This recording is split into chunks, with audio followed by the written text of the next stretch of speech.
We have investors demanding higher returns as U.S. debt mounts. Yo, it's almost $40 trillion. Diabolical, unfathomable. JP Morgan warns of a food crisis and the AI bubble has popped. This is current events for August 18th, 2026. The foundation. I am Sot L, seeker of truth L, speaker of truth L, and you are going to be informed. You will. With this current events, let's just get into it. Let's jump into it as I always do. Thanks for checking us out. Make sure you check out welcome to thefoundation.com. Sign up for the email list at the very least. I don't like to promote too much during the current events. You know what I'm saying? We just need to know what's going on. Silver itself is trading sideways. It has been for a few days. You know, you see some candles where it what did it do? It has reached a high during the trading session, but ultimately it settles and closes at a certain level. Certainly $63.56 or 54 cents is not a large number to acquire this real money, but as I always say, dollar cost average, $25, $40, $50, $100, whatever it is. Every 2 weeks, every month, go buy some silver. They have what they call junk silver. It's old currency, old dimes, old quarters, half dollars, and dollar coins. 70% silver. It's called junk silver. People say, I can't afford an ounce. You don't need to be able to afford an ounce. You can afford less than an ounce. Go to a coin dealer and ask them if they have any junk silver. It's actual currency. It's not junk. If I get that as change anywhere in the continental United States, it's not junk to me. I take that out of circulation because I know the value. But dimes and quarters, had someone ask me, I can't afford that. Yes, you can. It's called junk silver. You can get dimes and quarters. Walk out of there with $10 or so, $12. You can get silver. Moving forward, we have the silver price, U.S. or Western spot price versus Eastern spot price, $63.45 Western, $71.93 Eastern. I always point out the arbitrage, I pronounce. And, what that means to you, what it means to me may be two different things, but it's there. It's there. As U.S. debt mounts, investors demand higher returns to lend money. This is Reuters. This is out of New York, Singapore, London. Today, persistently higher yields at U.S. Treasury auctions are increasing the cost of refinancing debt and funding future deficits, as investors demand higher compensation to absorb Washington's borrowing needs, raising questions about their appetite to continue buying U.S. debt. Oh my, here we go.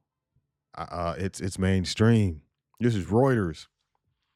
Those who know, investors are concerned about the sheer volume of borrowing that must be financed in the years ahead. Analysts said U.S. national debt is approaching a record $40 trillion, according to the Treasury Department, while fiscal deficit remains large. Quote, the overall market environment is definitely requiring Treasury to pay more to borrow. This is Zachary Griffiths. I like that. Griffiths. I like saying that. Head of macro and investment grade strategy at Credit Sites in Charlotte, North Carolina, who went on to say, quote, it is more of a problem longer run if we're going to run budget deficits of 5% to 6% of GDP. Part of that is a fiscal and inflation risk premium, among others, or other things, end quote. Right. They don't want to be paid back with currency that's worth less. That's what inflation generally does when you're looking at it from that perspective. Still, Treasury demand has held up even as yields have risen to multi-year highs. The same forces driving yields higher, namely inflation concerns, widening fiscal deficits, and rising debt supply, are also boosting the compensation investors receive for holding U.S. government debt. It's like a stock now. As it grows higher and higher yields, but once the yields drop, once those payments start to drop, and these portfolio managers, different governments, finance ministers, private offices, what have you, notice that the yields on this investment is dropping and they can find higher yields elsewhere, what do? They sell. And selling of treasuries is not. Look what they just did to Japan. I didn't even talk about that because I don't want to. I just think it's blatant. If you guys don't understand what happened there, what they did, what they did to the euro, I'm getting off topic. I have digressed. Let me get back to it. The appetite for treasuries is still there, and it's just a matter of at what yield. This is Jim Barnes, director of fixed income at Bryn Mawr Trust in Berwyn, Pennsylvania. Quote, the 10-year at close to 5% and the 30-year at multi-decade highs will attract more buyers for risk-free treasuries.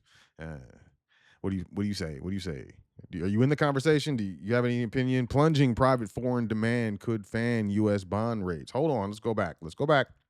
Let's do an exercise. The appetite for treasuries is still there. It's just a matter of at what yield.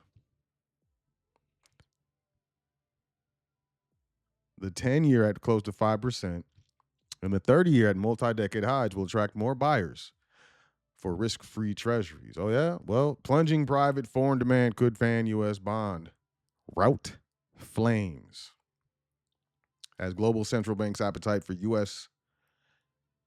government debt has flatlined over the past decade. I thought there were still investors.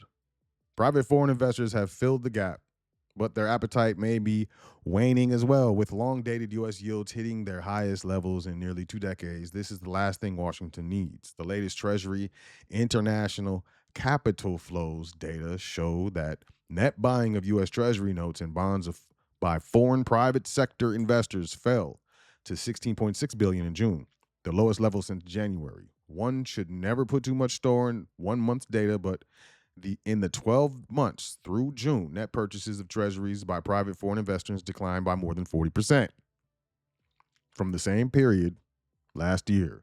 Far from a one-off, that looks like a growing trend. Unfortunately, for the Treasury, this slump in private foreign bond purchases is running in parallel with continued net selling by the official sector. That would be China, that would be Russia. Those are the main two. Please understand. Definitely China and Russia. Yes, whose net sales hit nearly $10 billion in June. That's a lot of stuff. Yeah, hey, $10 billion. Official sector selling has been slowing, with central banks and reserve managers unloading a net $35 billion of notes and bonds in the year through June, compared with $91 billion in the same period last year. But it may have picked up again. That's because some central banks are looking more favorably at gold once again, while others, like Japan, have been intervening in the foreign exchange market to support their domestic currencies. Yeah, Japan, they sold a, a lot of that, the euro, the European, which, if there's a large seller in the market, what does that do to the overall value of the currency? It lowers it. Hey, the tide isn't expected to turn anytime soon. Analysts at JP Morgan have lowered their outlook for total foreign purchases of treasuries this year to $450 billion from $500 billion. Given that net inflows from abroad in the first half of the year have totaled only $178 billion, there is some downside risk to that forecast, they noted. So probably less is what they're saying. Yeah, to make it look good for you guys, we're going to say $450 billion, but we don't think so. We think there's going to be a downside to that forecast. That's I like that language. The catalysts for this sharp dip in demand are likely varied, including doubt around the Fed's commitment to getting inflation back to 2% and worries about the U.S. fiscal outlook. Also, bond yields have been hitting multi-decade highs across the developed world, giving overseas investors more incentive to keep their money at home. But whatever the cause, the trend is worrying for a U.S. government facing the prospect of ever higher borrowing costs on a debt load of around 120% of GDP. So they'd have to take all of the profits, or, all of the value of the gross domestic product of the United States for an entire year, and take all of that finance, currency, value, whatever, to pay off the debt, and still wouldn't have paid it all off. That destroys countries. We're looking at something happening. Everyone, pay attention. Sinking AI stocks pull Wall Street further from its record. New York. Today, Wall Street is pulling further from its all-time high on Tuesday as AI stocks get back to sinking. The S&P 500 fell 0.5% and is on track for a third straight modest loss since setting its all-time high on Thursday. The Dow Jones Industrial Average was down 131 points, or 0.2% as of 9:35 a.m. Eastern Time, and the Nasdaq Composite was 1.1% lower. Leading the way lower were stocks that have been big winners in the boom around artificial intelligence technology. They've been veering up and down this summer on worries that their prices shot too high in the AI frenzy, and that the strong demand for memory processors and other building blocks of data centers may fizzle out if AI proves less profitable than promised. Micron. Micron, they did us dirty. They did us raw. They closed their consumer division and went straight business to business. So, but their technology dropped 3.5%, or Micron technology, excuse me, not their technology. And the seller of computer memory was one of the heaviest weights on the S&P 500. So were chip companies Nvidia, which fell 1.6%, and Broadcom, which sank 2.2%.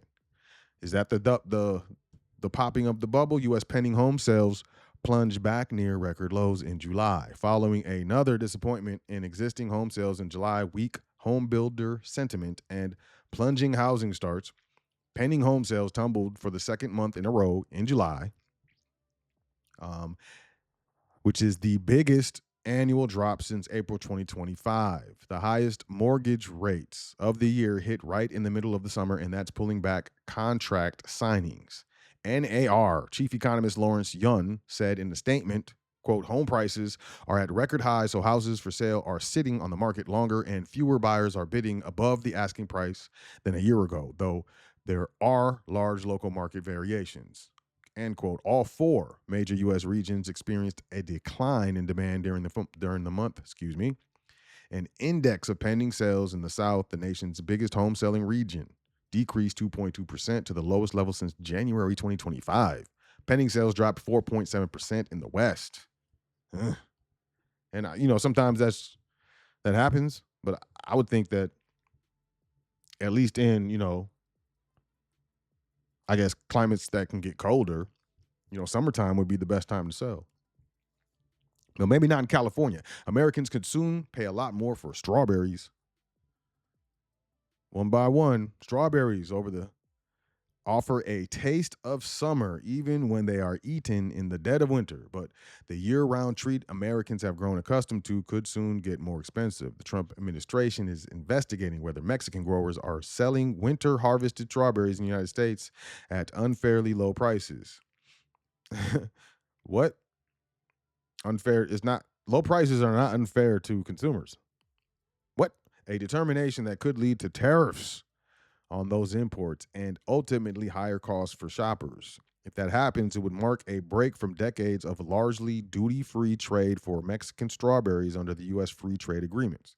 It could also add to affordability concerns heading into the pivotal midterm elections, as consumers already feel the squeeze from higher gas prices.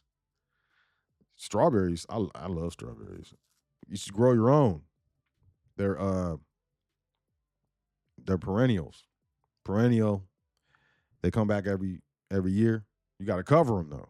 But if it gets really cold, take care of them things. Those things are great. Agricultural commodity prices break out as J.P. Morgan's food crisis warning gets louder. J.P. Morgan analyst Nora Sventavani's warning last week, one time for that one, that the next global food crisis could begin as early as next year has been a major wake-up call for some, adding to the growing voices of institutional desks warning that food inflation is poised to re-accelerate. Remaining extra watchful about agricultural prices, Bloomberg reported earlier that U.S. corn futures moved higher after preliminary results from the Pro Farmer Crop Tour indicated weaker than expected yields in parts of critical growing belts across the Midwest.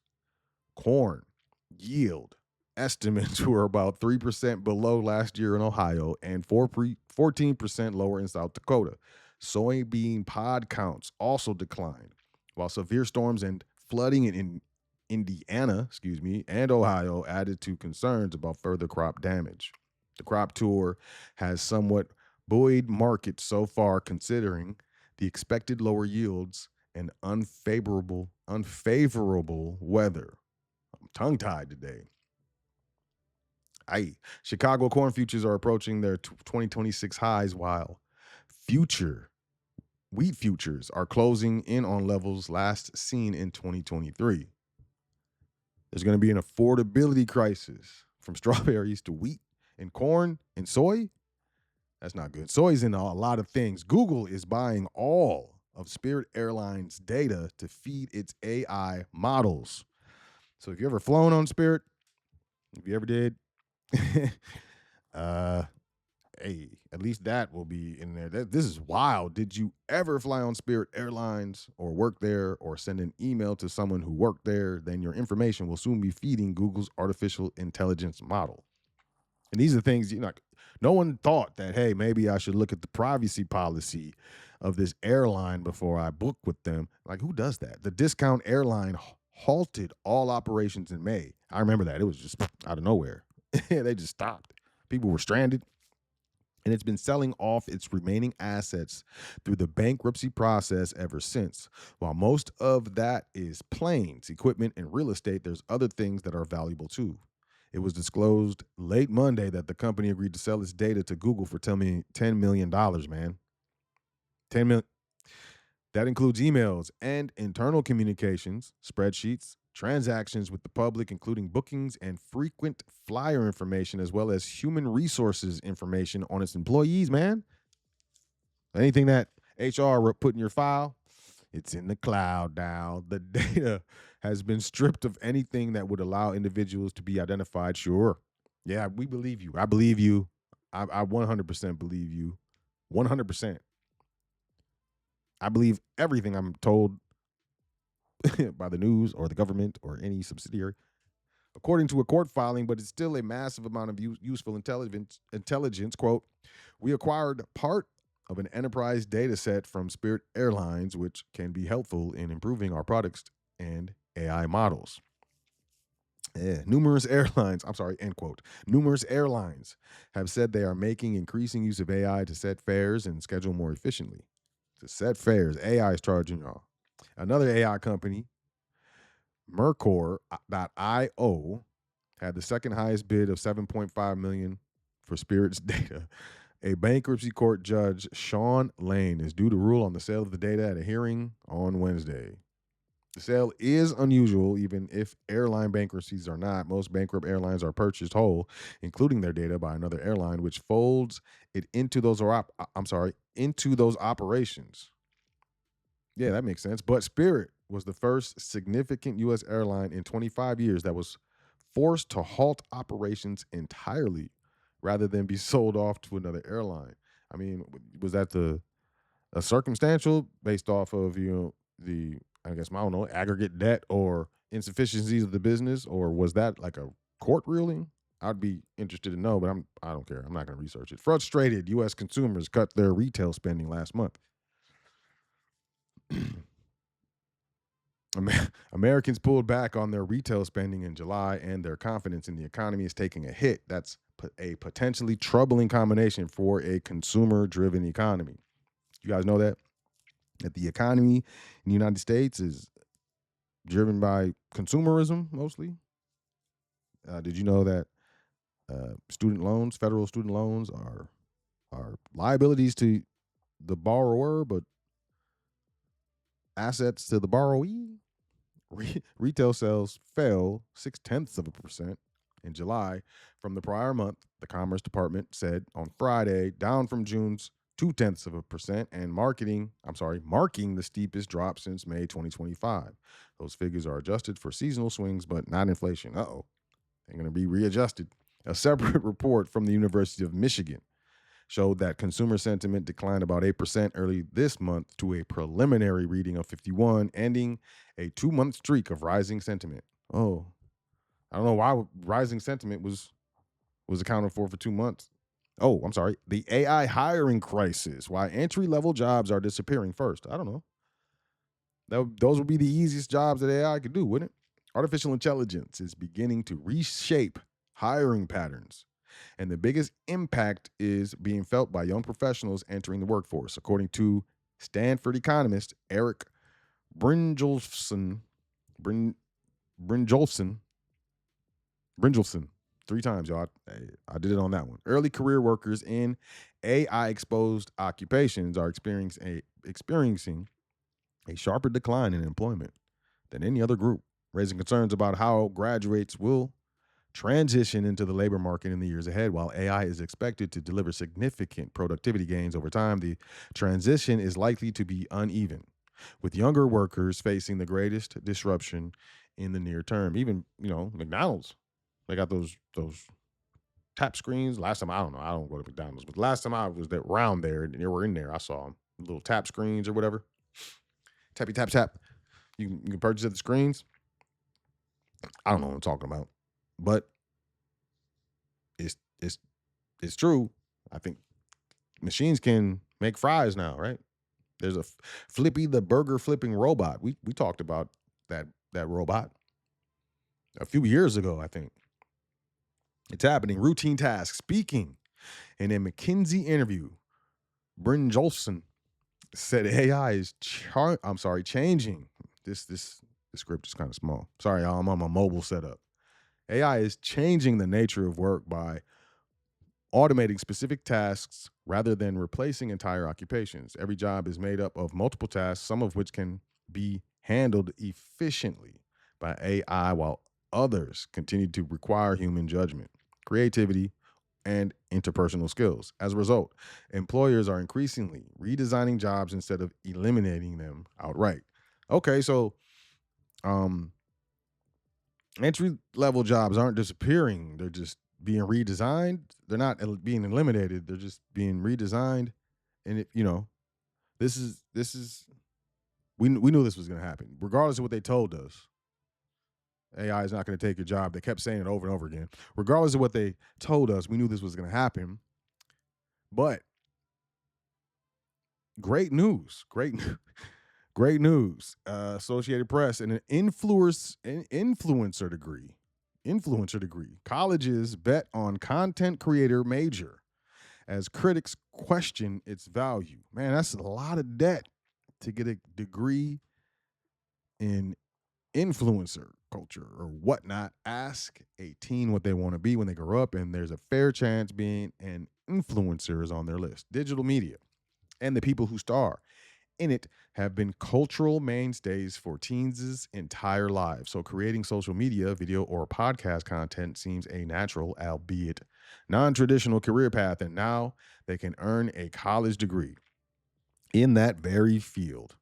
Arizona State University recently launched a new bachelor's degree in content creation, offered through its Walter Cronkite School of Journalism and Mass Communication. The curriculum overlaps with that of ASU's Mass Communication and Media Studies degree, with the major departure being a slate of specialized electives on podcasting, studio production, and on-camera presence. Listen, I don't think this is necessarily a bad thing.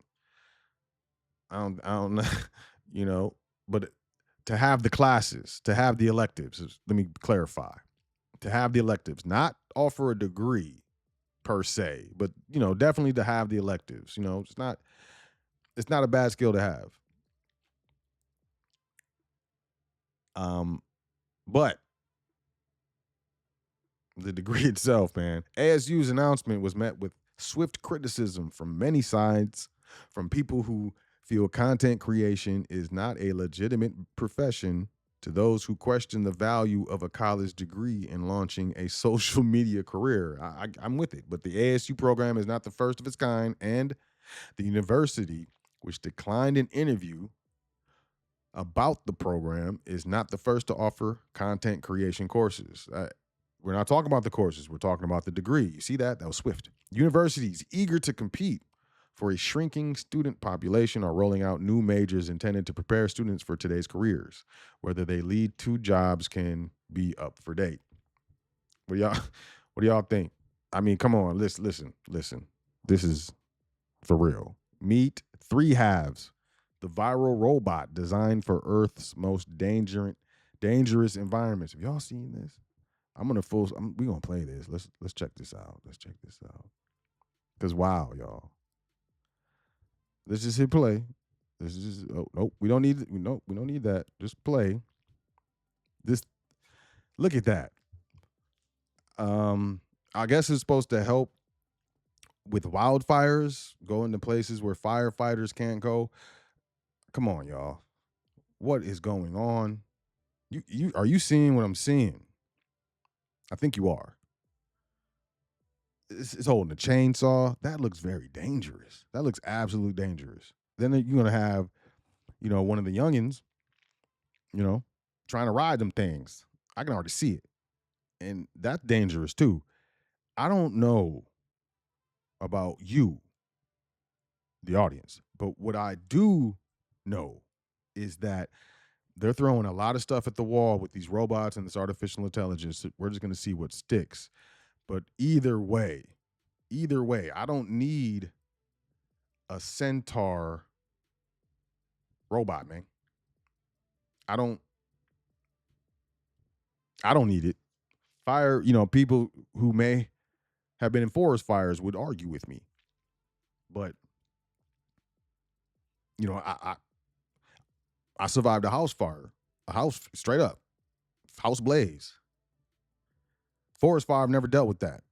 Close, but never dealt with that. You'd be surprised. But fam, this thing that I don't need no help.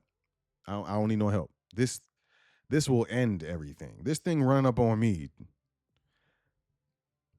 regardless, it's it's it's not something I'm looking into or I'm interested in. Uh, kind of wild current events. I would really like to know what y'all think in the comments, but you don't have to. Free world, man. Free world. I'm not telling you what to do. But I'm Sold L. You're gorgeous. Enjoy yourself. Take care of yourself. Make sure you say 10 things that you are thankful for before you go to sleep tonight and every night. It's very important. And I'll catch y'all tomorrow. Peace, y'all.